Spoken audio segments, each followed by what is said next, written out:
Today I'm gonna experiment with power chords and how does it impact on sound quality. I will not consider very expensive hi-fi chords. I will play with a regular black one that we all use every day. And there are two types of them available on the market. One is called AWG18, and that's used in regular appliance, computers, audio equipment. And another one is AWG16. AWG16 has a wider square millimeters area of copper wire, and it's commonly used for a kitchen appliance where you use a lot of power. Long story, how does it impact and why you should use a wider cable, more powerful cable.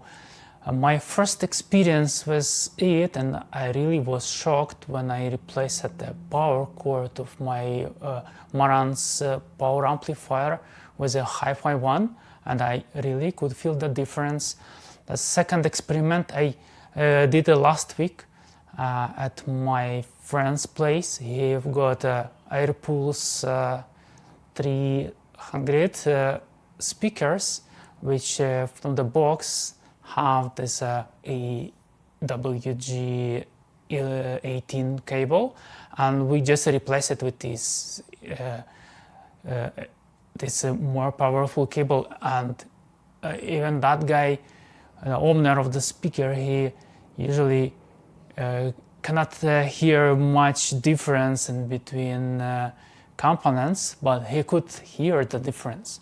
So and now I'm gonna repeat this experiment and do a sound test on my AWG 3000 Pro. And in my AWG box they put just a regular cable that you see it's marked as 7 amperes compared to the new one that I gonna to replace, which can handle 13 amperes. And AWG choose to use this socket type that called C7 versus this one, which is C13. And I unfortunately couldn't find this C7 socket with a AWG16 cable. Nobody carries so much power through such a weak socket. It's for smaller appliance. So what I did, I bought this AWG16 cable, and for that I ordered this adapter. Now let's see how will it look like. Plug in this one and plug in this one. Pretty weird. For sound test I use two DJI microphones in a stereo mode. So you can see it's wireless, and I placed it on a sofa where the listener is usually sitting. And let's try to measure.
personally could hear a slight difference. It's not such a noticeable like it was on AirPulse, because it's much cheaper speakers, and I had topping the D70 DAC, which is also not such good as in AirPulse. But still, I'm happy with this upgrade, and if you can hear the difference in my sound test, please put your comments in below. Please subscribe. Let's discover those audio equipment comparison and other stuff together. If you're from Ontario, Canada, we even can meet in person. For now, that's all. See you in my next video.